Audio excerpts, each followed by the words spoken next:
నమస్తే అండి. తెలంగాణ ప్రజలకు మనం ఏదైతే ఎలక్షన్స్ లో ఈరోజు బీజేపీ హవా అయితే కొనసాగింది. మరి అందులో భాగంగా ఈరోజు బీజేపీ కైవసం చేసుకున్నది. మరి అందులో భాగంగా ఈరోజు మిర్జిల్ మండల అధ్యక్షుడు అదేవిధంగా నరేష్ కుమార్ నాయక్ గారు అయితే మన దగ్గర ఉన్నారు. మరి ఈరోజు అతి తొందరలోనే మున్సిపల్ ఎలక్షన్ సంబంధించి కూడా అతి తొందరలోనే చర్చలు అయితే రాబోతా ఉంది. మరి బీజేపీ రోల్ ఎలా ఉండబోతా ఉంది అని కొన్ని విషయాల గురించి స్పష్టంగా అడిగి తెలుసుకుందాం. నమస్తే.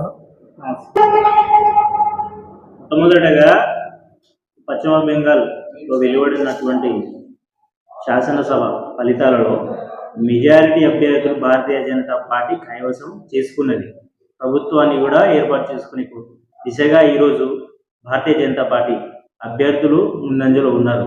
అస్సాంలో వెలువడిన మీరు చూసిరు, ఆ రిజల్ట్లో కూడా భారతీయ జనతా పార్టీ ఏ రకంగా విజయ దుందుబిని మోగించిందో మీరంతా చూశారు. పుడుచ్చేరిలో కూడా మెజారిటీ స్థానాలను ఈరోజు భారతీయ జనతా పార్టీ అభ్యర్థులు కైవసం చేసుకోవడం జరిగింది. ఏదైతే మతతత్వ పార్టీని ముద్ర ఇస్తున్నటువంటి సోకాల్ సెక్యులరిజం వాళ్ళకు చెప్పబోతున్న ఏంటంటే, పశ్చిమ బెంగాల్లో ఈరోజు చట్టానికి విరుద్ధంగా పరిపాలన చేసినటువంటి ఇది మమతా బెనర్జీ గారు రాజ్యాంగానికి విరుద్ధంగా పరిపాలనను అక్రమ మార్గంలో నడిపిస్తూ ప్రజలను భయభ్రాంతులకు గురి చేస్తూ ఈ రోజున పశ్చిమ బెంగాల్ ప్రజలు ఏ రకంగా విసిగిపోయారో, ఆమె చేసినటువంటి అన్యాయాలు ఆకృత్యాలకు విసిగిపోయి ప్రజలు చెంపు చెల్లునటువంటి సమాధానం ఈరోజు శాసనసభ ఎన్నికలలో ఫలితాలలో మీరందరూ చూశారు. అయితే దుందుబి అయితే ముగించారన్న. ముఖ్యంగా అతి తొందరలోనే ఈరోజు మన చర్చలో కూడా మున్సిపల్ ఎలక్షన్ సంబంధించి కూడా జరగబోతా ఉంది. రోజు నరేంద్ర మోదీ భారతీయ జనతా పార్టీ చేస్తున్నటువంటి పరిపాలనను యావత్ ప్రజలు గుర్తిస్తూ ఉన్నారు.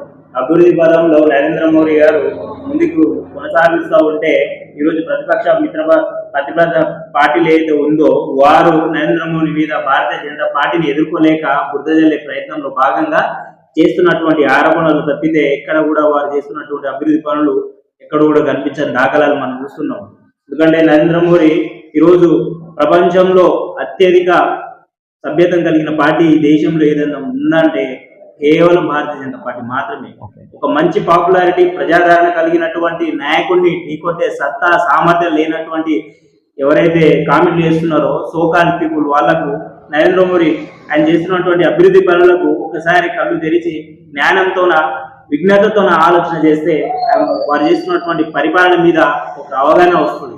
ఈరోజు టీఆర్ఎస్ పార్టీ ఇంతకుముందు ఈ రాష్ట్రంలో 10 సంవత్సరాలు అధికారంలో ఉండి ఏ రకంగా ప్రజలను కానీ నిరుద్యోగులను కానీ రైతులను గాను ఏ రకంగా ఇబ్బంది పెట్టి వాళ్ళు చెప్పినటువంటి దొంగ హామీలను నెరవేర్చకుండా కుటుంబ నియంత్రణ పరిపాలనకే పరిమితమైన తర్వాత ప్రజలు వారికి అనుగుణంగా కాకుండా వ్యతిరేకంగా ఈరోజు కాంగ్రెస్ పార్టీ చెప్పినటువంటి సాధ్యం కాని అబద్ధపు హామీలను 6 గ్యారెంటీలు 420 హామీలు 66 మోసాలతో గద్దెనెక్కిన ఈ కాంగ్రెస్ ప్రభుత్వాన్ని ప్రజలు ఏదైతే నమ్మి ఓటేశారో వారిని ఈరోజు నట్టేట ముంచిన దాఖలాలు మనం చూస్తా ఉన్నాం. 6 గ్యారెంటీలు పక్కన పెడితే మాటలేమో కోటలు దాటుతా ఉన్నది, పరిపాలన గడప కూడా దాటని పరిస్థితి మనం చూస్తా ఉన్నాం. కాబట్టి ఇకనైనా భారతీయ జనతా పార్టీ ఎక్కడైతే ప్రభుత్వాన్ని స్థాపించకపోయినా అభివృద్ధికే మొదటి మెట్టు అన్నట్టుగా నరేంద్ర మోదీ భారతీయ జనతా పార్టీ పరిపాలన కొనసాగిస్తూ ఈ దేశాన్ని 2047 వరకు సంపూర్ణంగా అభివృద్ధి చెందిన భారతదేశంగా తీర్చిదిద్దాలనే లక్ష్యంతోన నరేంద్ర మోదీ గారు పరిపాలన చేస్తా ఉన్నారు. వారి అడుగుజాలలోనే భారతీయ జనతా పార్టీ నాయకులు కార్యకర్తలు పనిచేసుకుంటా ముందుకు వెళ్తున్నారు తప్పితే ఎక్కడ కూడా అవినీతి పనులకు భారతీయ జనతా పార్టీ కార్యకర్తలు కానీ నాయకులు కానీ వెళ్ళడం లేదని చెప్పి స్పష్టం అవుతా ఉన్నది యావత్ భారతదేశంలో ఉన్నటువంటి ప్రజలకు. కానీ ఈ రోజు వెలువడినటువంటి పశ్చిమ బెంగాల్లో కావచ్చు, అస్సాంలో కావచ్చు, పుడుచ్చేరిలలో కావచ్చు అత్యధిక భారీ మెజారిటీతోన భారతీయ జనతా పార్టీ ఈరోజు కైవసం చేసుకుంటా ఉన్నది అధికారాన్ని. భారతదేశం పటాన్ని ఒక్కసారి మీరు మ్యాప్ ని గమనిస్తా ఉంటే ఈరోజు మ్యాప్ మొత్తం కూడా భారతదేశ పటం మొత్తం కూడా కాషాయమయమే ఏదైతే సందర్భం మనం అందరం చూస్తా ఉన్నాం.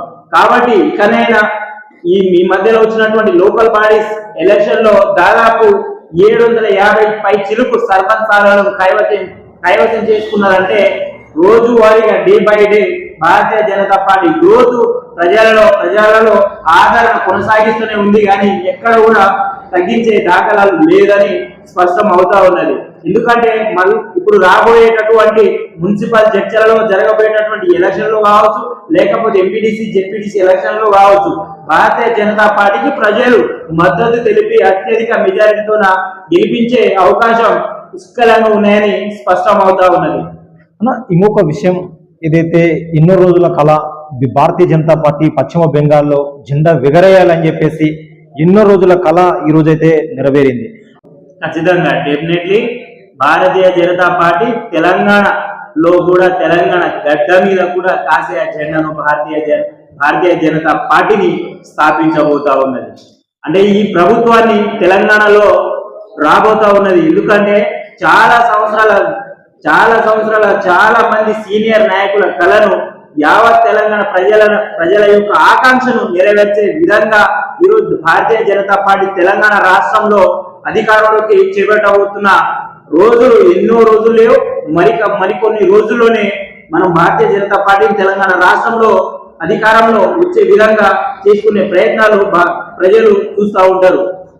ఇంకొక విషయం ఏదైనా సరే పార్టీకు బీజేపీ అంటే ఒక క్రమశిక్షణ పార్టీ, నీతి నిజాయితీ గల పార్టీ అంటారు కదా.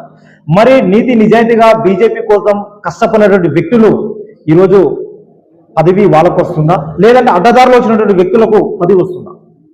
ఎందుకంటే నీతి నిజాయితీగా గెలిచిన ఏదైతే ఉన్నటువంటి వ్యక్తులకు కాకుండా అడ్డదారిలో వచ్చినటువంటి వ్యక్తులకే పదవులు వస్తున్నాయని చెప్పేసి కొంతమంది చెప్తా ఉన్నారని, ఇలా ఎందుకు ఒక మండల అధ్యక్షుడిగా ఎలా చూస్తారు ఆ విషయాన్ని? దాన్ని పూర్తిగా వ్యతిరేకిస్తున్నాము. అటువంటి ఏమైనా పరిస్థితులు వస్తే టీఆర్ఎస్ పార్టీలో కావచ్చు, కాంగ్రెస్ పార్టీలలో వైరవలతో పదవులు తెచ్చుకునే అవకాశాలు, దాఖలాలు మనం ఎన్నో చూసినాం. కానీ భారతీయ జనతా పార్టీలో అటువంటి దాఖలాలు కానీ సందర్భాలు కనబడవు.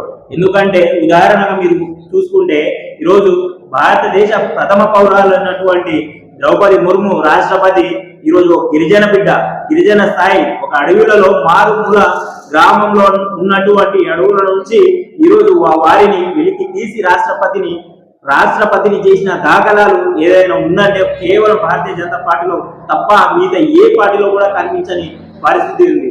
ఎందుకంటే మీరు ఇంకోటి చూసుకోవాలి, ఈ రోజు రాష్ట్ర అధ్యక్షుడు రామచంద్రరావు గారు ఒక్కప్పుడు కార్యకర్తగా పనిచేస్తూ, ఏబీవీపీలో పనిచేస్తూ, ఆర్ఎస్ఎస్ లో కూడా పనిచేస్తూ, వారి వంతు సహాయ శక్తుల కార్యకర్తలకు ఆపద వచ్చినా ఇళ్లవేళలా వారు అండగా ఉంటున్నందుకు వారిని భారతీయ జనతా పార్టీ అధిష్టానం గుర్తించి రాష్ట్ర అధ్యక్షుడు చేసింది.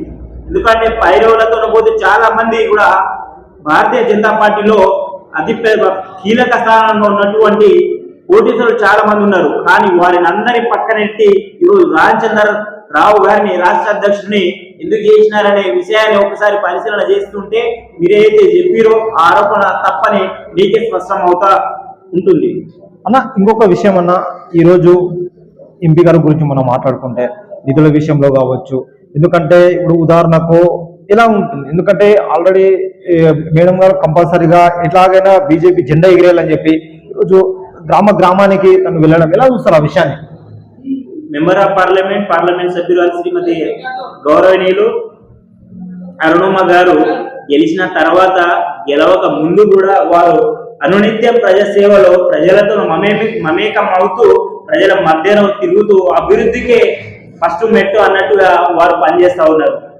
దేనికంటే ఈరోజు మనం చూస్తూ ఉన్నాం, భారతీయ జనతా పార్టీ పార్లమెంటులో ఉన్నటువంటి ఏదైతే గ్రామీణ ప్రాంతాల్లో లేనటువంటి సీసీ రోడ్లను వారు అభివృద్ధికే ఫస్ట్ ప్రియారిటీ ఇవ్వాలనే ఉద్దేశంతో ప్రతి ఊర్లో తండాలలో కావచ్చు, మారుమూల తండాలలో కావచ్చు, పల్లెలో కావచ్చు, ఊళ్ళలో కావచ్చు, సీసీ రోడ్ అయితేనేమి, అండర్ డ్రైనేజ్ కావచ్చు, లేకపోతే వాటర్ ప్లాంట్స్ కావచ్చు, లేకపోతే ఇంకా మనకు కావాల్సినటువంటి అభివృద్ధి పనులు ప్రతిదీ కూడా అరుణమ్మ గారు చేస్తా ఉన్నారు. జడ్చర్ల కాన్స్టిట్యున్సీకి దాదాపు వారు 60 కోట్ల పైచిలకు నిధులను కేటాయించినారంటే అభివృద్ధికి వారు ఏ రకంగా కష్టపడతా ఉన్నారో ఒకసారి ఆలోచన చేయాలి.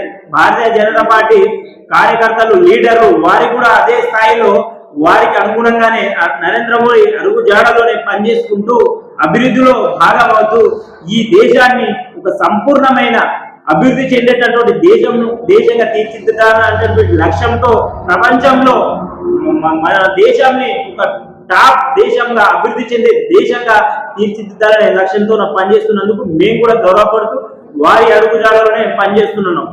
అన్న అతి తొందరలోనే ఏదైతే మున్సిపల్ ఎలక్షన్ చర్చలో రాబోతా ఉంది. ఎందుకంటే బీజేపీ పాత్ర ఎలా ఉండబోతుంది, ఎందుకంటే అక్కడ నిలబడడానికి క్యాండిడేట్లే లేరు అని చెప్పేసి కొంతమంది లీడర్లు చెప్తా ఉన్నారు. మరి అలాంటిది ఈరోజు చర్చలలో ఎలా ఉండబోతుంది, గెలిచే అవకాశాలు ఉన్నాయా? ముందు 10 సంవత్సరాలు మీరు చూసుకుంటే గత 10 సంవత్సరాలు పరిపాలించినటువంటి టీఆర్ఎస్ పార్టీకి మనం చూసుకుంటే లోకల్ బాడీ ఎలక్షన్ లో క్యాండిడేట్లు దొరకని దాఖలాలు కనిపించినాయి. కాంగ్రెస్ పార్టీ రూలింగ్ పార్టీలో కూడా నిలబడే క్యాండిడేట్లు కూడా అతి తక్కువ మందిని చూసినాం. ఎందుకంటే ప్రజలు వారిని విస్మరించే పరిస్థితి రోజు రోజు పెరుగుతా వస్తుంది కాబట్టి వాళ్ళ భయంతో వాళ్ళ క్యాండిడేట్లు ఎక్కడ కూడా దొరకడం లేదు. అంతేగాని భారతీయ జనతా పార్టీలో ప్రతి కార్యకర్త నుంచి నాయకుల వరకు ప్రతి ఒక్కరు ఆసక్తిగా మేము కూడా పోటీ చేసి ఈ తెలంగాణ రాష్ట్రంలో కాసే జెండాను ఎగురేయాలనే లక్ష్యంతోనే పనిచేస్తున్నారు. కాబట్టి రేపు జరగబోయేటటువంటి మున్సిపల్ ఎలక్షన్ లో కూడా భారతీయ జనతా పార్టీ అభ్యర్థులు నిలబడడానికి ఆసక్తి చూపిస్తా ఉన్నారు. కానీ ఎక్కడ కూడా మా కార్యకర్తలు కానీ నాయకులు కానీ వెనుకంజ వేసే దాఖలాలు లేవు. అన్న మీరు చెప్తా ఉన్నారు బీఆర్ఎస్ పార్టీ అని చెప్పేసి నాయకులు అని చెప్పి, బీఆర్ఎస్ బీజేపీ వేరు వేరు ఏం కాదు, ఇది ఒకటే. ఎలక్షన్ ముందర అంత నాటకాలు చేసి ఎంపీ గారిని కూడా గెలుపులో కీలక పాత్ర పోషించింది కూడా బీఆర్ఎస్ పార్టీ నాయకులే అని చెప్పేసి కాంగ్రెస్ పార్టీ విమర్శిస్తాం. మరి అందులో భాగంగా లోకల్ బాడీ ఎలక్షన్ సంబంధించి కూడా ఏదైతే బలమైన క్యాండిడేట్ ఉదాహరణకు బీఆర్ఎస్ ఉంటే ఇక్కడ బీజేపీ వాళ్ళు ఒక డమ్మీ క్యాండిడేట్ పెట్టి అక్కడ ఓటు మళ్లించడం జరుగుతూ ఉంది. ఇది బీజేపీ బీఆర్ఎస్ వేరు వేరు ఏం కాదు, ఇద్దరు చోటమియా బడమియా ఇద్దరు అన్నదమ్ములే అని చెప్పేసి కాంగ్రెస్ పార్టీ నాయకులు అంటా ఉన్నారు. ఎలా చూస్తారు ఆ విషయాన్ని? బీఆర్ఎస్ పార్టీ భారతీయ జనతా పార్టీకి ఉన్న వ్యత్యాసం చాలా ఉంది.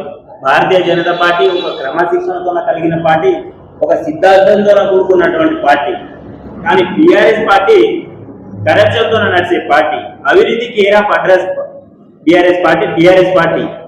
కాబట్టి వారి పార్టీకి మా పార్టీకి చాలా వ్యత్యాసంతో కూడుకున్నటువంటి విషయం. కాబట్టి లోకల్ బాడీ ఎలక్షన్ లో ఉన్నటువంటి వాతావరణ పరిస్థితుల నేపథ్యంలో అక్కడ నెలకొన్న పరిస్థితులను దృష్టిలో పెట్టుకొని కొన్ని కారణాలతో కొన్ని డెసిషన్లు తీసుకొని ఆ రకంగా ఉండొచ్చు. కానీ ఇప్పుడు కూడా భారతీయ జనతా పార్టీ బీఆర్ఎస్ ఒక్కటి కాదనే విషయాన్ని కాంగ్రెస్ కార్యకర్తలు కానీ నాయకులు గుర్తుంచుకోవాలి. కాంగ్రెస్ కార్యకర్తలకు వారికి కావాలి మద్దతుగా వారు సపోర్ట్ చేసుకుని ఈరోజు ప్రభుత్వాన్ని ఏర్పాటు చేసుకున్నది మన కర్ణాటకలో చూసాము. ఇప్పుడు కూడా కేరళలో వారి పరిస్థితి అదే స్థాయిలో ఉన్నది. సపోర్ట్ తోన ఒక మద్దతుతోన వేరే అలవెన్స్ తో కలుపుకొని ముందుకు పోయి దిశగా వారు చేస్తా ఉన్నారు. తెలంగాణలో పర్టికులర్ గా ఈ రోజు భారతీయ జనతా పార్టీని నమ్మి ఓటు వేయడానికి ప్రజలు ముందుకు వస్తా ఉన్నారు. కాబట్టి మాకు ఎవరితోనూ ఎటువంటి మద్దతు కానీ లేకపోతే అలవెన్స్ కానీ అవసరం లేదనే విషయాన్ని స్పష్టం చేస్తా ఉన్నా. కంపల్సరీ బీజేపీ రోడ్లు ఏదైతే మీ మండలం నిర్జిల్ మండలం ఎలా ఉండబోతా ఉంది? ఎందుకంటే అతి తొందరలోనే లోకల్ బాడీ ఎలక్షన్ సంబంధించి ఎంపీటీసీ కావచ్చు, జెడ్పీటీసీ కావచ్చు, అంటే ముఖ్యంగా ఎలా ఉండబోతా ఉంది? అసలు బరిలో ఉంటా ఉన్నారా లేదంటే వేరే పార్టీకి మద్దతు తెలుపుతారా? Definitely local body election complete అయినాక ఎంపీటీసీ జెడ్పీటీసీ ఎలక్షన్లు మరి త్వరలోనే రాబోతున్నాయి అనే సంకేతాన్ని ప్రభుత్వాలు కూడా వెలువడిస్తున్నాయి. ఈ సందర్భంలో ఇప్పుడు ఎంపీటీసీ జెడ్పీటీసీ ఎలక్షన్ లో మేము ఎవరితోనో కూడా పొత్తు పెట్టుకునే పరిస్థితులు లేదు. దీని కొరకంటే ప్రజలలో తీవ్రమైన వ్యతిరేకత బీఆర్ఎస్ పార్టీ కాంగ్రెస్ పార్టీ మీద ఉన్నటువంటి విషయాలు మీరందరూ చూస్తా ఉన్నారు.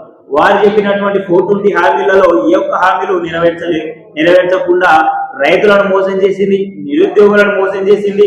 ఈ రోజు ఏ అన్ని వర్గాలను మనం చూసుకుంటే ఈ తెలంగాణ రాష్ట్రంలో ప్రతి ఒక్కరిని మోసం చేసిన పార్టీ కాంగ్రెస్ పార్టీ. కాబట్టి వారిని నమ్మకుండా ఈరోజు భారతీయ జనతా పార్టీ నరేంద్ర మోదీ చేస్తున్నటువంటి అభివృద్ధి పనులకు యావత్ ప్రజలు మూఖముడిగా ఇంత కంఠంతో భారతీయ జనతా పార్టీ అభ్యర్థులను గెలిపించాలనే లక్ష్యంతో ఉన్నారు. కాబట్టి మాకు ఎవరితోనూ ఎటువంటి పొత్తు అవసరం లేదు. ఎందుకంటే మేము పరిపాలన వైపే ప్రజాస్వామ్య బద్ధంగా మా పరిపాలన కొనసాగిస్తా ఉంటుంది. కాబట్టి వారికి అలవెన్స్ కావాలి, వారికి క్యాండిడేట్ దొరకకుండా పరిస్థితులు ఉన్న దాఖలాలు ఇంతకు ముందు ఎలక్షన్ లో జరిగిన దాఖలాలు కూడా మనం చూసినాం. కాబట్టి మా భారతీయ జనతా పార్టీలో అటువంటి సంఘటనలు ఏవి కూడా లేవు.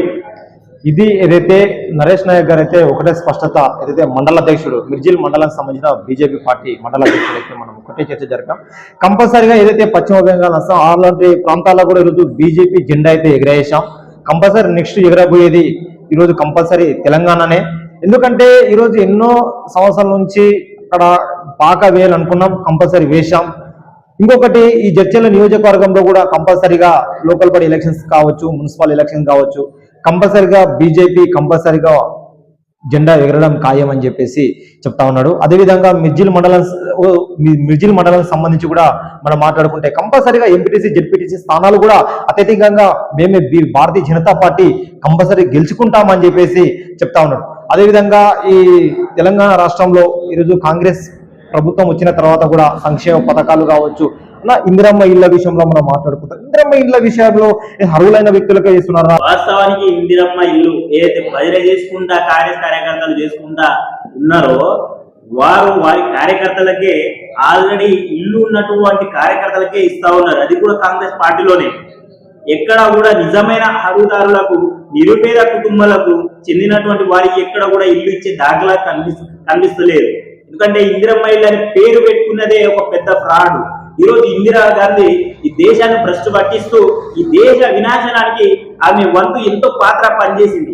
ఎమర్జెన్సీ టైంలో మనం అందరూ చూసాం. 1975 లో ఎమర్జెన్సీ విధించి ఈ భారతదేశాన్ని ఎట్లయితే ముంచినటువంటి ఇందిరాగాంధీ పేరు చెప్పుకొని ఈరోజు తెలంగాణ రాష్ట్రంలో ప్రజలను మోసం చేస్తూ ఆమె పేరు పెట్టుకొని నిజంగా ఈ తెలంగాణ తెచ్చుకున్నది యావత్ నిరుద్యోగుల పక్షాన నిలబడినటువంటి ఏదైతే లీడర్స్ ఉన్నారో వారు కూడా అగేన్స్ట్ పనిచేస్తూ ఇందిరాగాంధీ పేరు పెట్టుకోవడం నిజంగా దౌర్భాగ్యం.